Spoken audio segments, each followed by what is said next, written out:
السلام عليكم ورحمة الله وبركاته. ازيكم حبايبي، عاملين ايه؟ النهارده هنعمل احلى كبده اسكندراني.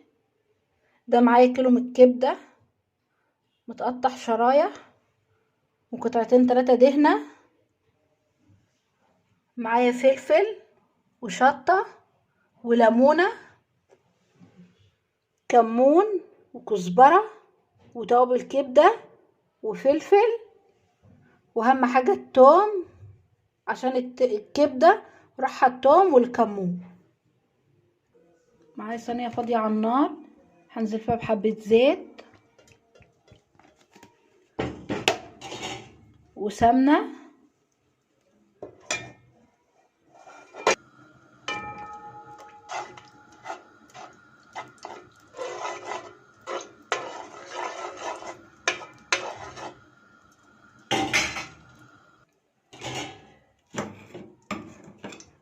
هنزل بحبه من الثوم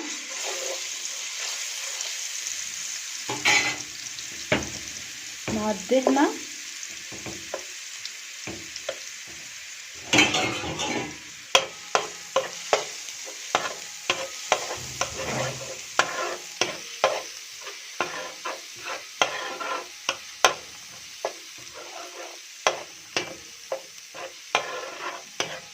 الريحه بتاعت الدهنه ريحتها جميله مع الثوم. هنزل بالكبده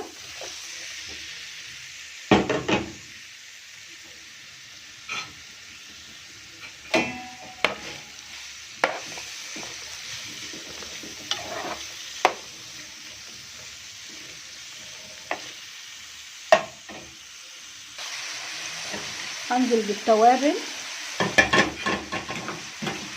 وباقة الثوم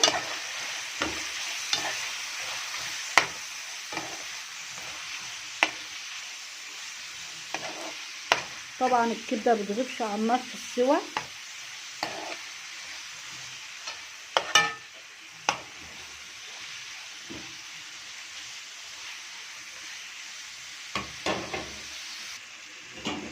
هنزل بملح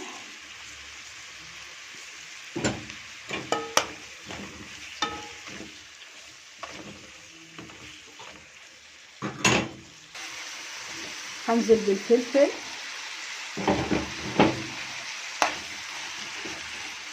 الله على الكبده والريحه بتاعتها.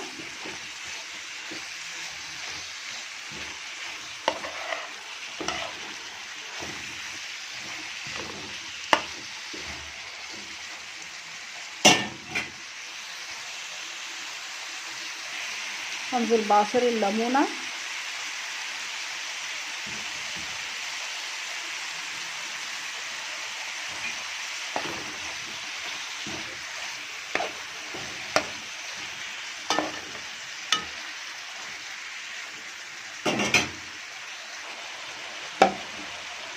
هنزل بحبه صغيرين من الخل مش كتير.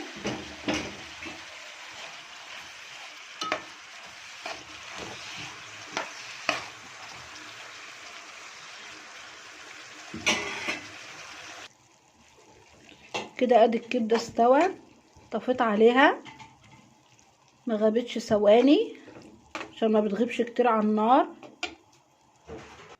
ادي الشكل النهائي بعد ما خلصنا الكبده. يلا جربوا وقولوا لي ايه رايكم. الكبده ريحتها طبعا تجنن، ريحتها حلوه قوي وطعمها حلو. جربوا وقولوا لي ايه رايكم. لو عجبتكم الوصفه بتاعتي متنسونوش في لايك وشير، وتفعلوا الجرس عشان يوصلكم كل جديد طبعا، وشيروا الفيديو عشان يوصل للكل، وتقولوا لي ايه رايكم. مستنيه كلامكم الحلو ليا دايما وتعليقاتكم الحلوه عشان تقولوا لي اللي انا بعمله ايه رايكم فيه. ما تنسوش لايك وشير. مع السلامه، ويا رب الكبده تكون عجبتكم.